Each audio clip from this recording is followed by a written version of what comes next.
European position and UK position is not supported by military might.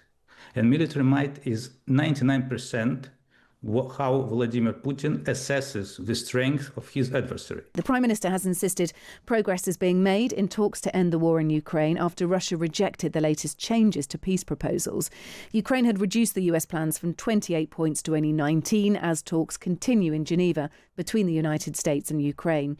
Here's the UK Foreign Minister Yvette Cooper calling for Russia to come to the table. Well, I think there's been important progress made, and we've seen from the joint statement made by the US and Ukraine last night that commitment to the just and lasting peace, to sovereignty and also security. And of course there's a lot more work still to do, but the key thing is that Russia now needs to come to the table and to stop the bombardment of Ukraine. As we saw again last night, we need that just and lasting peace for the people of Ukraine. Oh, that was Yvette Cooper speaking a little earlier. Boris Bondarev is a former Russian diplomat to the United Nations who resigned in 2022. Boris, a very warm welcome to you. I wonder if this plays into Vladimir Putin's hand. The fact that it seemed to be a copy and paste from Russian into English of the proposal, the 28-point plan that we caught wind of last week. Europe's tried to offer their plan. We know that the Russian-US plan has been shaped into 19 points by Ukraine and the US.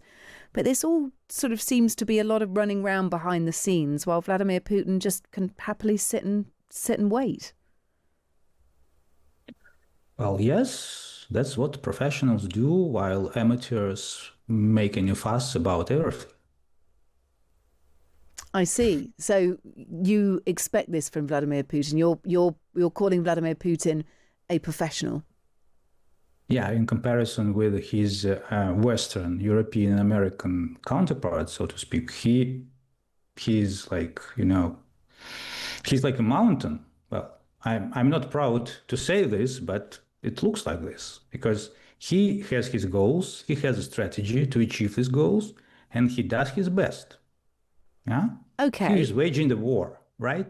And his adversary, so to speak, not Ukraine, of course. Ukraine is fighting. But Europe and the United States, who pledged their support to Ukraine, they are not lifting finger to really help Ukraine stop the invasion. How should they lift a finger and help Ukraine? What would you like to see the US and European countries do? I would like to see something that would resemble the Lend-Lease program that the United States arranged during the Second World War for United Kingdom and then for Soviet Union. The massive supply of armaments, weapons, other materials to Ukraine. Not like 31 Abrams, not like 150 Leopard battle tanks, not just a dozen of F-16s, yeah? But massive supply in short terms that would really play a role. So you want basically Russia to be defeated by a huge amount of military might from Europe and from the from the US. You think military might will win this regardless of the loss of life, regardless of where we've got to at the moment? Because many people will say, actually, A, you're not going to get that from the United States. B, it's taking Europe far too long to decide how much money they want to put into it and whether they can use interest on Russian assets. It's just taking too long. And that actually the most constructive way forward now is to try and negotiate a peace deal. Well, we have very, very loud historical examples from British history. Yeah. We have Prime Minister Chamberlain and we have Prime Minister Churchill. Two different positions, two different approaches to one threat. And we know now, post factum, who was right and who was wrong. And now Western leaders are choosing the path of Neville Chamberlain, so to speak. As you say, they don't want to spend money on what they call the biggest threat to their own national security. Your prime ministers keep saying that Russian aggression against Ukraine is the biggest threat to European security. And you say that they don't want to spend enough money to protect themselves from that. So they don't have the money what to do you spend. want from that? I think, well, look, everyone is enduring financial constraints. This country is broke. We've spoken about nothing else for months and months. We're to hear our budget, and that will involve tax rises or freezes to tax bands, which mean that British people will feel even worse off. It would be very hard for the government to turn around to the British people and say, we are going to spend an unholy amount of money helping Ukraine win this war, and then to seek the agreement of other European nations to do so. And all the while, Donald Trump has actively engaged with withdrawing funds from Ukraine. So all of that taken into account, I wonder whether it's the most constructive argument to say, well, just throw a lot of military might at it, because with all due respect, that is not going to happen. Then you're going to lose. That's it.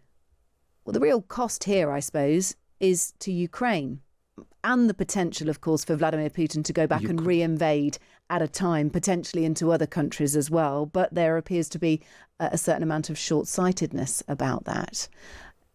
Is there any other way through this? Are you not a fan at all of any type of negotiated peace agreement? So you call it quits where we are right now?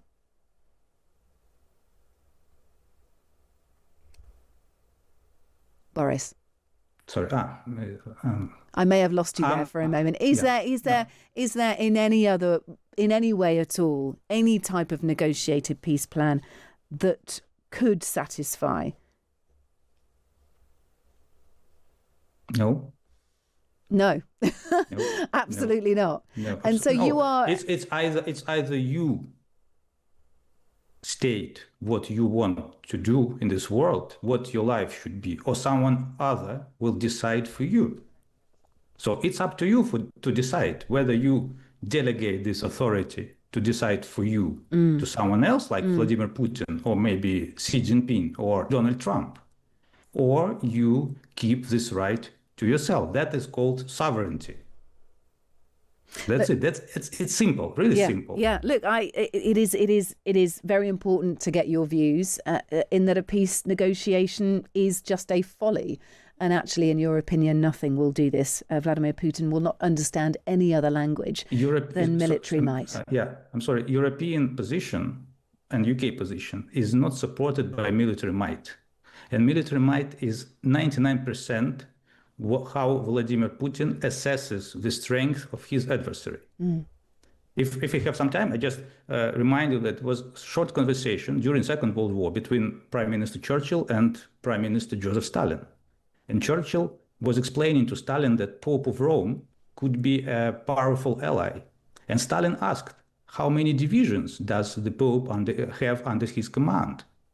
So that's how Stalin viewed power. And the same way Putin views it.